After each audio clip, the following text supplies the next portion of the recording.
Assalamualaikum warahmatullahi wabarakatuh. Alhamdulillahi rabbil alamin. Wa bihi nasta'in ala umuri dunya waddin. Summa salatu wassalam ala khairi man ba'athahu Allah rahmatan lil alamin, sayyidil anbiya'i wal mursalin, Rasulullah Muhammad sallallahu alaihi wasallam wa ala alihi wa ashabihi ajma'in. Allahumma 'allimna ma yanfa'una wanfa'na bima 'allamtana wa zidna ilma innaka antal alimul hakim.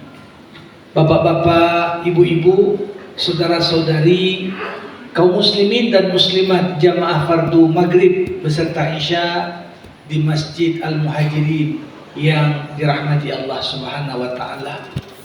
Bersyukur kita kepada Allah seraya mengucapkan alhamdulillah. Salawat berangkaikan salam kita hadiahkan pada Rasulullah. Allahumma salli wa sallim wa barik alaih. Jamaah rahimakumullah.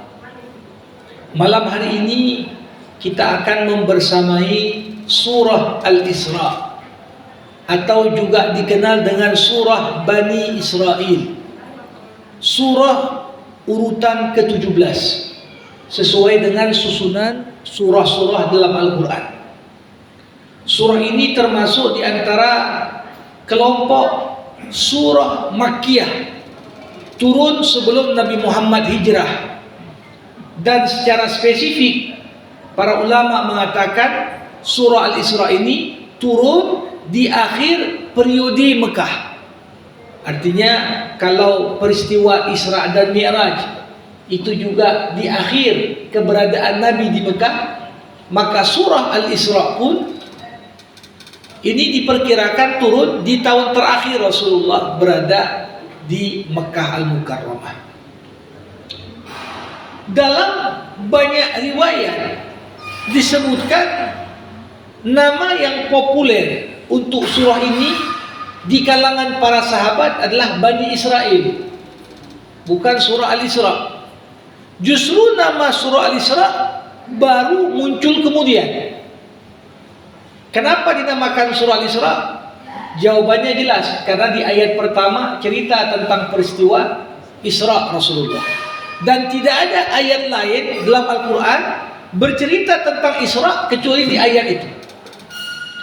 Tapi yang menarik, penamaan surah ini dengan Bani Israel, dan nama ini pula yang populer di kalangan para sahabat Nabi, ini mengajak kita untuk menganalisis lebih dalam. Karena kalau disebut surah yang di dalamnya ada cerita Bani Israel, banyak. Bukan lagi satuan, bukan lagi belasan, puluhan surah ada cerita Bani Israel. Tapi kenapa tak dinamakan surah Bani Israel kecuali surah ini? Jadi kalau kita perhatikan, ada satu episode dalam kisah Bani Israel di dalam Al-Quran yang tak disebutkan kecuali di surah Al-Isra ini, di surah Bani Israel ini. Dan penggalan kisah itu bukan hanya sekedar fakta sejarah, tapi masih punya keterkaitan dengan dinamika apa yang berkembang di dunia saat ini hingga menjelang datangnya hari kiamat, tentang Israel. Kita lihat bagaimana Allah Subhanahu wa taala setelah bercerita tentang peristiwa bagaimana kekasihnya diperjalankan di malam hari, tiba-tiba di ayat kedua langsung lompat bercerita tentang Bani Israel.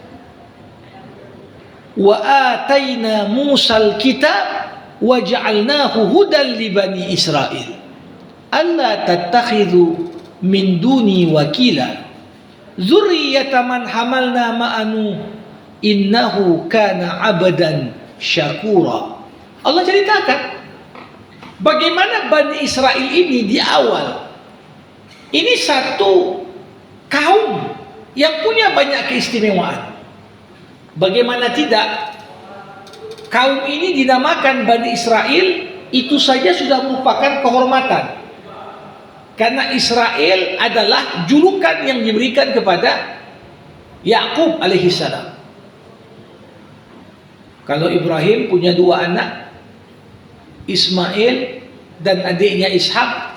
Ishak punya anak namanya Yakub. Dari Yakub ini lahir 12 suku Bani Israel kemudian. Ya.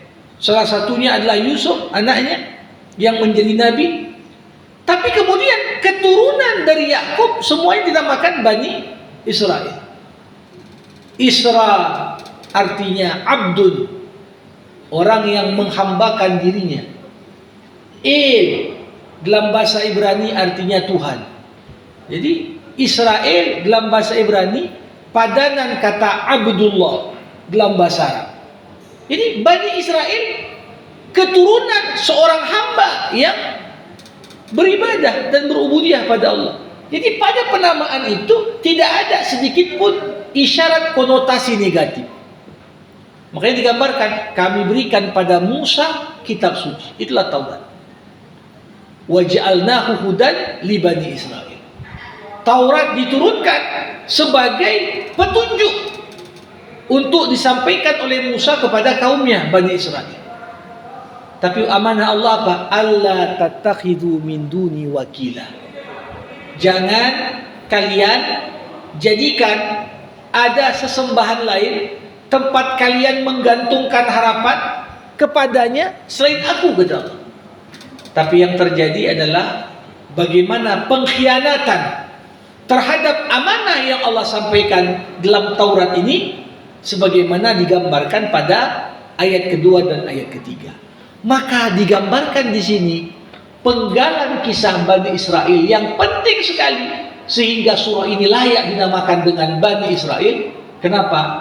Karena surah ini mengisyaratkan peralihan kepemimpinan yang sebelumnya Allah berikan kepada keturunannya Yakub alaihissalam, itulah Bani Israel, dianggap sebagai kaum yang melaksanakan aturan Allah, tapi tatkala mereka menyia-nyiakannya, dialihkan kehormatan dan kemuliaan itu kepada umatnya Al-Quran, umatnya Nabi Muhammad SAW, yang secara nasab sudah berpindah.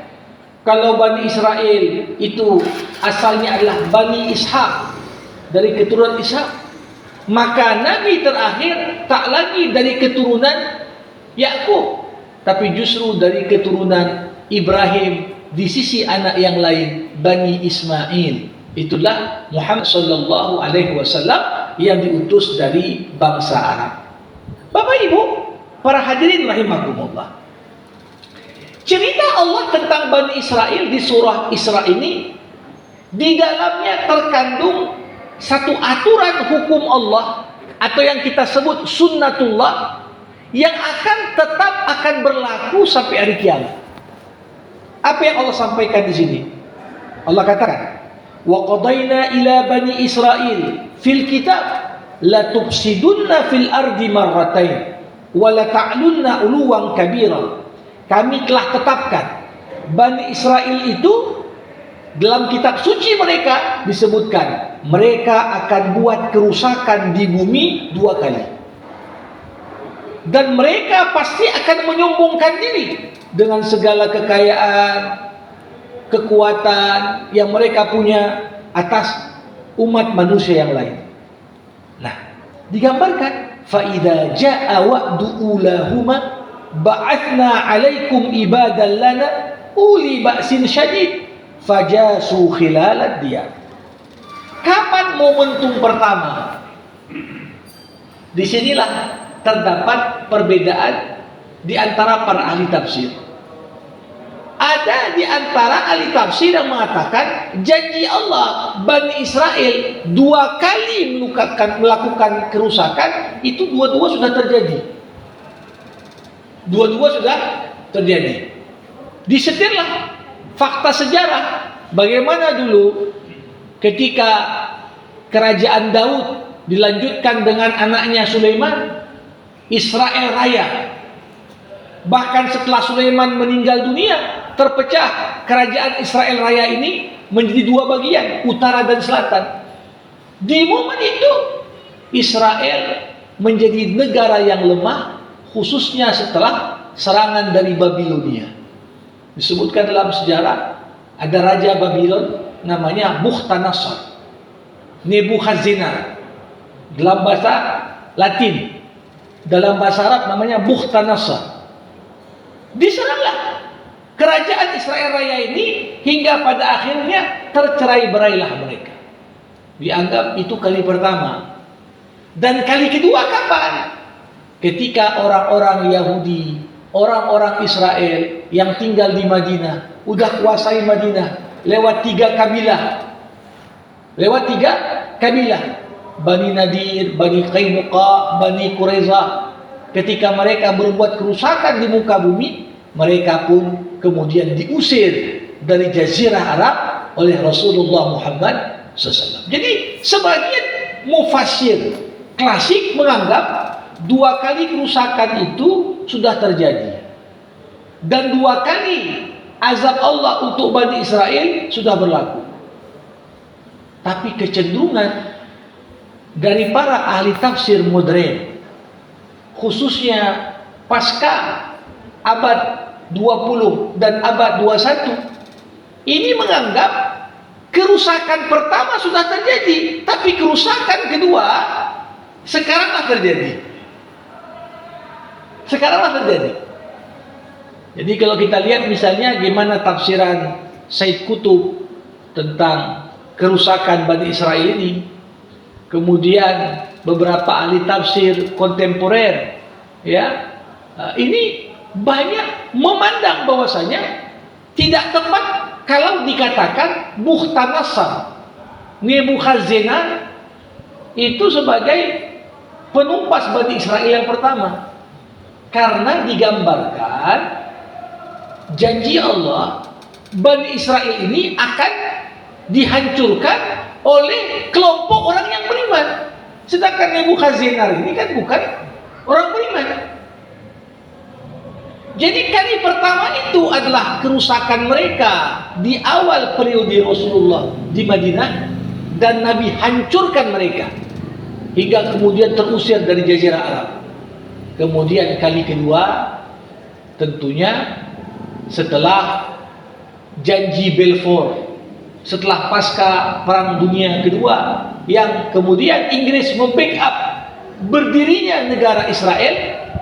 Ini yang kemudian hanya dalam kurun waktu yang sebentar, lewat dukungan negara-negara besar, Inggris, Perancis, bahkan terakhir Amerika, akhirnya Israel walaupun wilayahnya tak seberapa luasnya, tapi orang tahu backingnya semuanya negara adidaya. Makanya kita lihat bagaimana gambaran Al-Quran tentang mereka berbuat kerusakan di muka bumi. Saat ini di mana ada kantor berita dunia yang kuasai media? Israel. Di mana ada bank-bank dan lembaga keuangan dunia yang pegang? Bankir-bankir Yahudi. Di mana ada industri perfilman yang kadang-kadang memproduksi film-film merusak akhlak, merusak moral. Di belakang itu semua yang mempromosikan LGBT. Belum lagi ketika pada tahun 50-an itu bocor satu dokumen rahasia protokol Zionis dunia.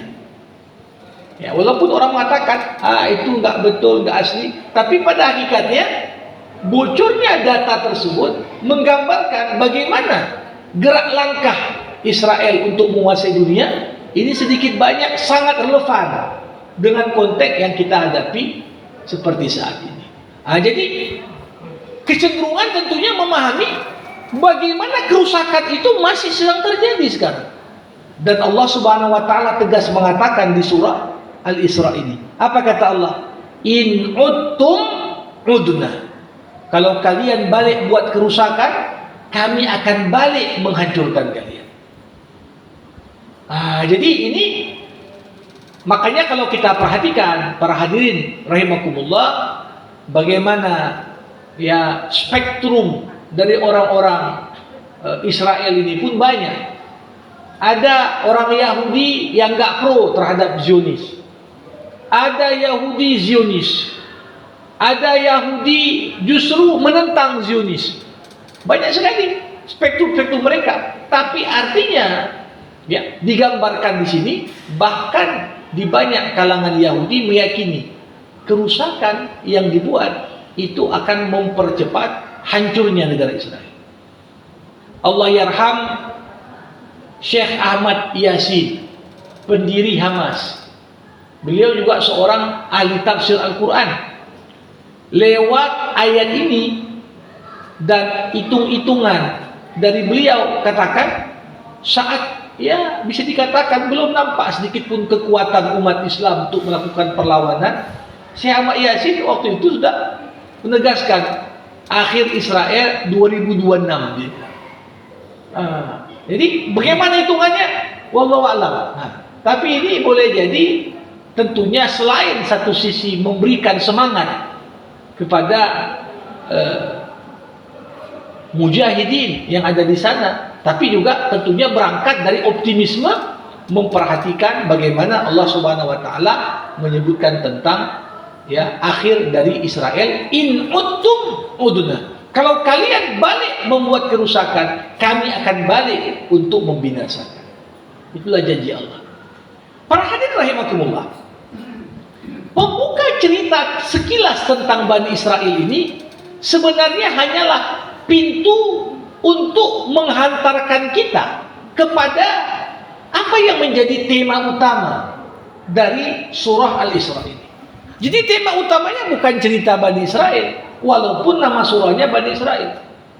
Tapi justru pesan terpenting dari surah Al-Isra yang kita temukan dari awal hingga akhir ini bercerita tentang pentingnya umat Al-Quran yang mewarisi kepemimpinan dunia setelah dicabut amanah itu oleh Allah dari Bani Israel untuk betul-betul menegakkan Al-Quran dalam kehidupan. Dari mana kita temukan pesan itu? Langsung setelah selesai bercerita tentang Bani Israel, Allah Subhanahu wa taala berfirman di ayat ke-9, "Inna hadzal Qur'an yahdi lillati hi aqwam wa yubashshirul mu'minin." Sesungguhnya Al-Quran ini memberikan petunjuk kepada jalan yang lebih lurus dan memberikan kabar gembira kepada orang-orang yang beriman. Bapak Ibu, di antara tafsiran yang paling indah terhadap ayat ini, apa yang pernah ditulis oleh Allah yarham Syekh Muhammad Amin Asy-Shinqiti, seorang ahli tafsir asal Mauritania. Dalam bukunya Adwaul Bayan, beliau mengupas satu ayat ini saja, kurang lebih ulasannya 46 halaman. Satu ayat ini saja. Kenapa beliau katakan ayat ini penting sekali sampai 46 halaman? Beliau ingin gambarkan selama ini kita sering sekali belum memposisikan Quran pada posisi yang sebenar. Kalau disebut Quran itu syifa, penyembuh, rata-rata orang membayangkan, oh penyembuh ini penyakit fisik. Atau sebagian membatasi, oh enggak, Quran itu penyembuh untuk penyakit hati. Tapi ayat yang tadi saya baca, menurut Syekh Muhammad Amin Asy-Shinqiti, ini adalah dasar. Quran adalah obat dan penawar penyakit sosial, ekonomi, politik, dan semua aspek kehidupan. Jadi dibuktikan cerita tentang bagaimana potret rumah tangga sama saya. Naiknya angka perceraian, makin sedikitnya orang yang pengen berumah tangga. Banyak negara-negara sekarang ya sampai minta warga Indonesia tinggal di sana karena sudah hampir punah warga negaranya karena ya bisa dikatakan golongan tua udah lebih dominan dibandingkan golongan muda. Bagaimana kemudian Quran ini mengurus dan memberikan tuntunan ke arah jalan yang lurus, dari mulai urusan masuk WC sampai urusan masuk istana. Bagaimana beristinja, bagaimana berwudu, bagaimana mandi, ya, dari hal yang paling kita anggap sebagai aspek private, urusan pribadi, gak nyangkut orang lain, sampai dengan kapan perang, kapan berdamai, bagaimana sikap kita kepada pihak yang melanggar perjanjian. Ada aturan. Ini makna inna hadzal Qur'an yahdi lillati aqwam. Quran ini memberikan petunjuk kepada jalan yang lebih lurus. Jadi bisa dikatakan hampir semua masalah yang muncul akibat manusia meninggalkan aturan Allah, penyelesaian terhadap masalah-masalah itu dapat kita temukan jawabannya ketika kita merujuk kepada Al-Quranul Karim. Makanya bagaimana digambarkan di dalam surah Al-Isra ini, salah satu sunnah Allah yang paling luar biasa. Apa itu? Sunnatullah tentang lahir dan hancurnya peradaban. Berapa banyak peradaban pernah eksis, sekarang tinggal nama. Hebatnya dulu Romawi kuno, hebatnya dulu Yunani, hebatnya dulu peradaban-peradaban Fir'aun. Mana? Sebagian tinggal menyisakan situs-situs bersejarah. Tapi Allah katakan, kapan satu peradaban itu lahir dan bagaimana peradaban itu kemudian bisa hilang dan musnah? Allah katakan di sini lewat ayat yang begitu apik. Wa idza aradna an nuhlika qaryatan amarna mutrafiha fafasaqu fiha fahaqqa 'alaihal qaul fadammarnaha tadmira. Jika kami, kata Allah, ingin binasakan satu negeri, kami akan perintahkan kepada orang-orang yang hidup mewah di negeri itu untuk menaati Allah, tapi mereka tak mau patuh. Tapi mereka justru melakukan beragam kedurhakaan di muka bumi. Maka sepatutnya berlakulah aturan Allah, Allah binasakan mereka. Ayat ini dibaca dengan dua cara baca. Boleh kita baca wa idza aradna an nuhlika qaryatan amarna mutrafiha. Bisa juga kita baca dengan cara baca yang lain. Wa idza aradna an nuhlika qaryatan amarna mutrafiha. Pada tata cara baca yang kedua, Bapak Ibu, kalau diartikan, ini justru mencerminkan kondisi real, bagaimana realita kehidupan kita saat ini.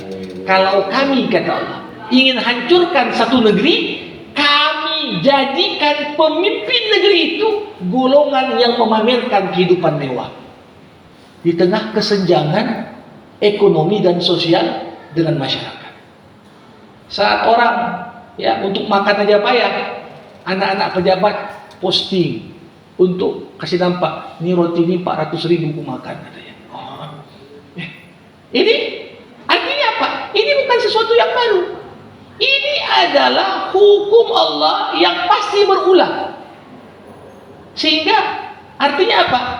Bagaimana pemimpin-pemimpin yang bergaya hidup mewah memamerkan, flexing istilah orang sekarang, hartanya, kendaraan mewahnya, di saat itu Allah katakan amanah mutrafiyah, kami sengaja jadikan orang yang gak pernah hidup susah itu jadi pemimpin, supaya dia tak tahu kesusahan rakyat. Fafasaku fiha, dan mereka melakukan beragam aktivitas yang tergolong dalam kelompok fasik, keluar dari aturan Allah. Allah larang ini dikerjakannya, Allah suruh itu ditinggalkannya. Nah, fahaqqa 'alaihal qaul. Ini yang berat. Ketika terpenuhi pada diri mereka syarat turunnya azab, fadammarnaha tadmira. maka kami hancurkan mereka dan binasakan mereka. Jadi ayat ini menunjukkan kepada kita bagaimana tanggung jawab kolektif dalam berkehidupan bermasyarakat itu penting. Amar ma'ruf nahi munkar, saling mengingatkan. Dalam sebuah hadis qudsi, Allah Subhanahu wa taala memanggil malaikat Jibril. Jibril, turunkan azabku untuk negeri fulan. Jibril bertanya, ya Allah, bukankah di negeri itu ada hambamu yang soleh, si fulan dan si fulan? Lantas Allah berkata, wabihi fabda, turunkanlah azab mulai dari si fulan itu yang kau anggap soleh itu. Jibril bertanya, kok bisa begitu ya Allah? Li'anna wajhahu lam yakun yatama'an limunkarin fa'alu. Karena orang yang dianggap saleh pun sikit pun wajahnya tak menunjukkan pengingkaran terhadap kemungkaran yang terang-terangan diperbuat di depan mereka. Sehingga orang yang dianggap saleh, kalau diam aja dia, ini seperti memberikan legitimasi kepada orang fasik bahwasanya yang dibuatnya itu nggak salah. Kenapa? Ya orang soleh aja pun diam. Aku buat ini depan kiai itu kok. Aku buat ini depan ulama itu kok. Dia aja nggak ribut. Kok malah kau pula yang ribut katanya.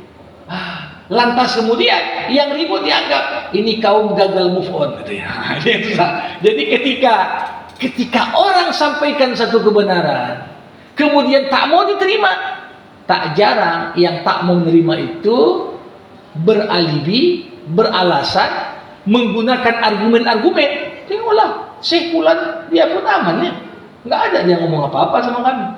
Mana lebih tinggi ilmumu sama Syekh Fulan? Maka dalam hadis qudsi dikatakan wabihi fabda, mulai dari orang yang dianggap soleh itu. Kenapa? Soleh saja tak cukup. Ketika kefasikan dipertontonkan, tapi di sini yang dibutuhkan bukan sekedar soleh, tapi orang-orang muslih, orang-orang yang membawa perbaikan, ya, yang berani untuk menyampaikan nasihat-nasihat untuk mencegah turunnya sebab-sebab kehancuran. Allah katakan, wa kam ahlakna minal qurun min ba'di Nuh. Coba kalian hitung, berapa banyak negeri yang sudah kami hancurkan, kata Allah, dari mulai turunnya azab kepada kaum Nabi Nuh. Nuh dianggap bapak manusia kedua. Karena yang kafir-kafir di masa Nuh habis binasa. Diselamatkan orang-orang yang beriman. Lahirlah kehidupan manusia yang baru di atas ketaatan. Tapi dari momen itu sampai sekarang udah berapa banyak kaum-kaum yang dulu diselamatkan Allah, tapi kemudian mereka dibinasakan Allah atas kedurhakaan dan kejahatan yang dilakukan. Para hadirin rahimakumullah, surah Al-Isra ini penuh dengan pesan-pesan penting dalam konteks bagaimana kita mengimplementasikan Al-Quran dan nilai-nilainya dalam kehidupan. Makanya kalau kita lihat, paling banyak di surah Al-Isra ini bentuknya itu wasiat Allah. Mulai dari wasiat Allah yang pertama apa?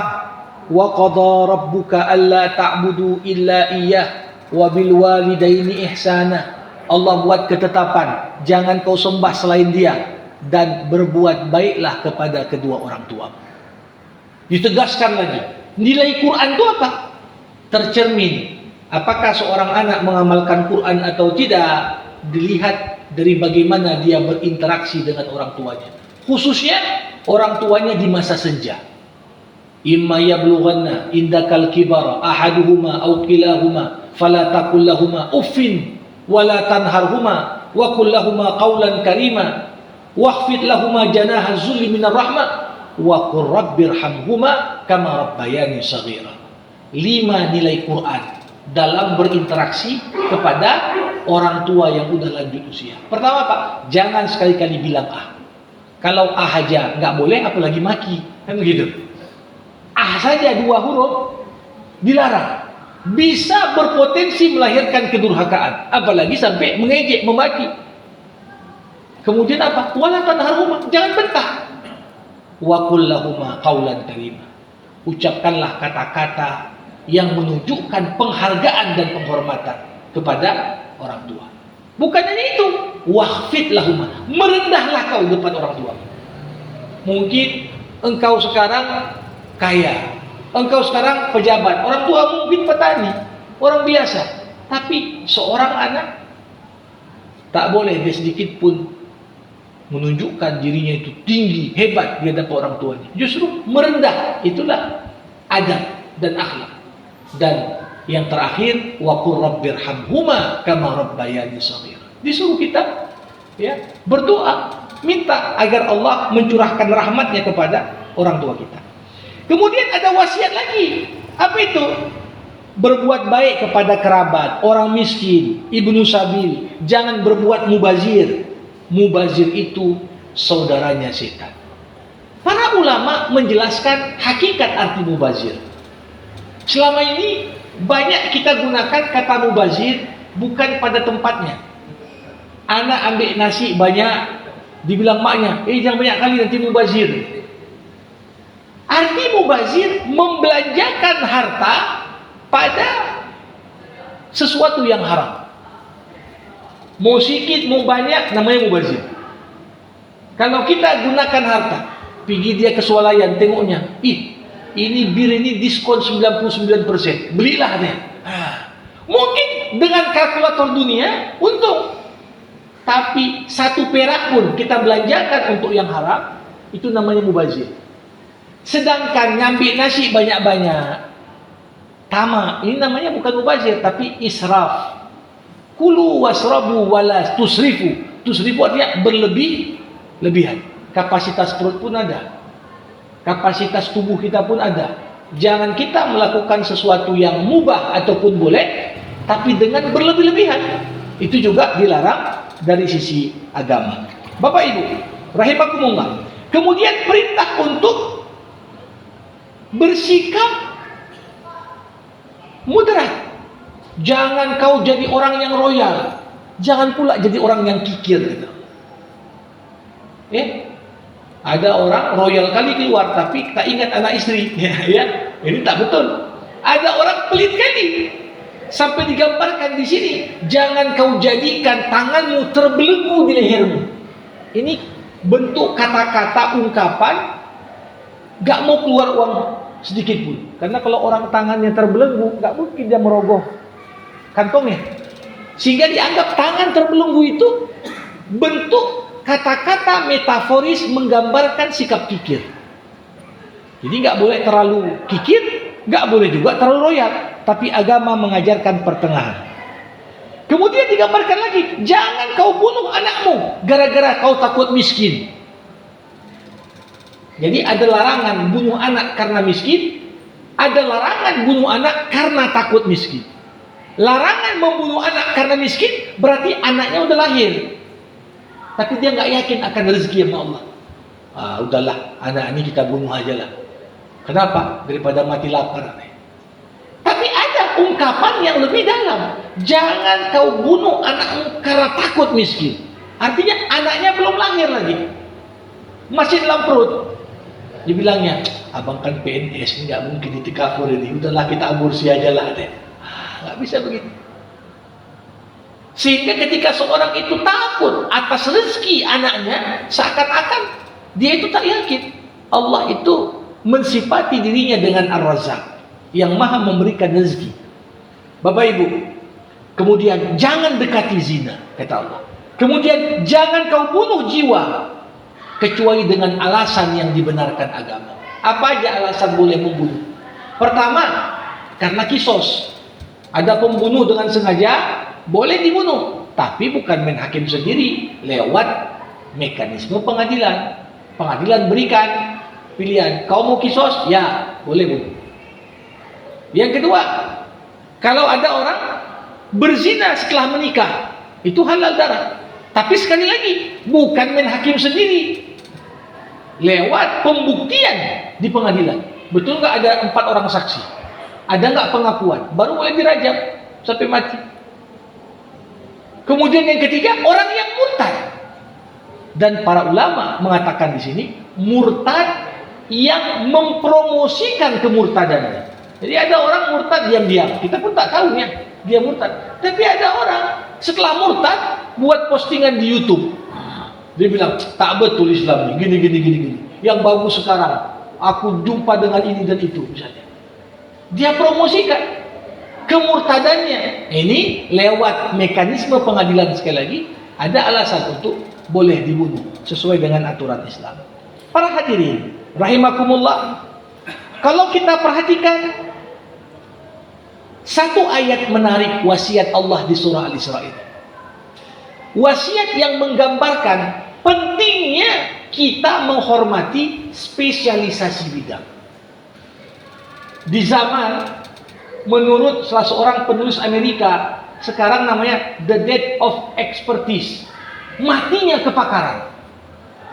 Orang nggak tahu baca, tapi komentari Quran seakan-akan ahli tafsir nomor 1. Orang nggak ngerti apa-apa tentang ekonomi, tapi buat postingan seakan-akan dia ekonom terbesar. Apa kata Allah? Wala taqfu ma laisa laka bihi ilmu. Jangan kau masuki urusan yang kau tak punya ilmu di dalamnya. Ini kan artinya apa? Agama menghormati.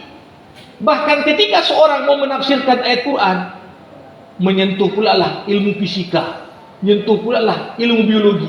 Paling-paling seorang ahli tafsir hanya bisa mengartikan secara bahasa. Tapi terkait dengan kedalaman penafsiran ilmiahnya, dia tanya ahlinya, ini gimana dalam konteks penemuan ilmiah terbaru? Kita hormati. Nah, jadi orang yang tak menghormati masing-masing kepakaran, ini tak mengamalkan wasiat Allah. Makanya dikatakan oleh Rasulullah, rahimallahu mra'an arafa qadra nafsi fa waqafa inda haddi. Allah merahmati seorang hamba yang tahu batasan dirinya sehingga dia tak paksa dirinya masuk kepada urusan yang bukan bidang keahliannya. Ini kan luar biasa. Para hadirin, zaman sekarang bukan lagi kita krisis informasi. Kita udah di era meledaknya informasi. Saking meledaknya, banyak yang tak kompeten pun berikan statement macam-macam. Nah ini yang sangat bahaya sekali. Kacau dunia ini bukan karena orang ahli, karena orang gak ahli tapi ngaku-ngaku ahli. Ini yang kemudian digambarkan oleh ayat ini. Para hadirin, ada satu wasiat yang disampaikan Allah kepada Nabi Muhammad SAW, dan ini penting sekali. Allah katakan, wa nunazzilu minal Qur'an ma huwa shifaa'un wa rahmatun lil mu'minin. Kami turunkan dari sebahagian ayat Al-Quran apa yang dapat menjadi penawar dan penyembuh bagi beragam penyakit yang ada. Ini hanya berlaku untuk orang-orang yang beriman. Ya, orang beriman yakin. Rasulullah kalau sakit sebelum ke dokter, ya Nabi ya baca Al-Fatihah saja, dia embusnya tangan, diusapnya di bagian yang sakit. Yakin dia Quran penyembuh, sembuh dia. Begitu juga ketika kita amalkan apa yang menjadi tuntunan Al-Quran, banyak hidup kita ini teratur. Kemudian termasuk wa minal laili fatahajjad bihi nafilatan lak asa ayyab'atsaka rabbuka maqaman mahmuda. Dari sebagian malam bangunlah kau untuk tahajud. Mudah-mudahan Allah memberikan kepadamu kedudukan yang tinggi, kedudukan yang terpuji. Di surah ini juga digambarkan sebaik-baiknya waktu membaca Al-Quran itu kapan? Waktu fajar. Aqimis salata lidulukil laili ila ghasaqi lidulukil fajri ila ghasaqil laili wa qur'anal fajri inna qur'anal fajri kana mashhuda. Aqimis salat, tegakkan salat. Liduluki syamsi, ketika matahari tergelincir. Ila ghasaqil laili, ketika malam itu sudah makin gelap. Wa qur'anal fajri, banyak-banyaklah kau baca Quran di waktu fajar. Ada yang menafsirkan kata inna qur'anal fajri dengan solatul fajri. Kenapa kata solat fajar digambarkan dengan redaksi Quran al-Fajar?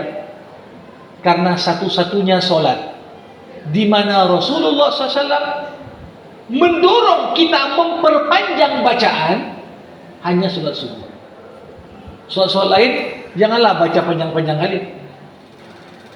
Ketika ada orang maghrib isya panjang, anak-anak yang di masjid pun nangis karena nunggu maknya lama kali siap. Rasulullah langsung memarahi sahabat Muaz, afatanun anta ya Muaz.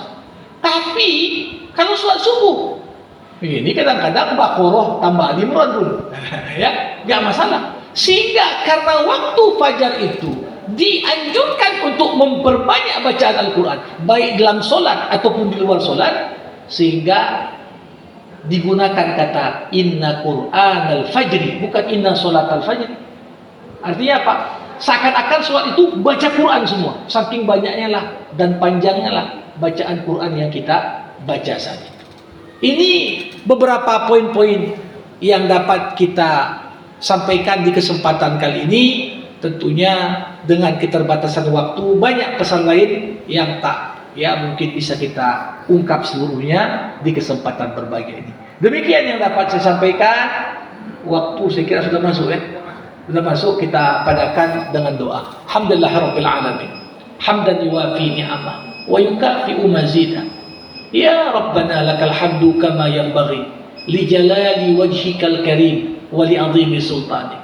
Allahumma salli ala sayyidina Muhammad wa ashghil adh-dhalimin bidh-dhalimin wa akhrijna min bainihim salimin. Allahumma 'allimna ma yanfa'una wanfa'na bima 'allamtana wa zidna ilma innaka antal alimul hakim. Allahumma barik lana fi Sya'ban wa ballighna Ramadan. Rabbana atina fid dunya hasanah wa fil akhirati hasanah wa qina 'adzaban nar. Wa sallallahu ala sayyidina Muhammad wa ala alihi wa sahbihi ajma'in. Walhamdulillahi rabbil alamin. Terima kasih. Assalamualaikum warahmatullahi wabarakatuh.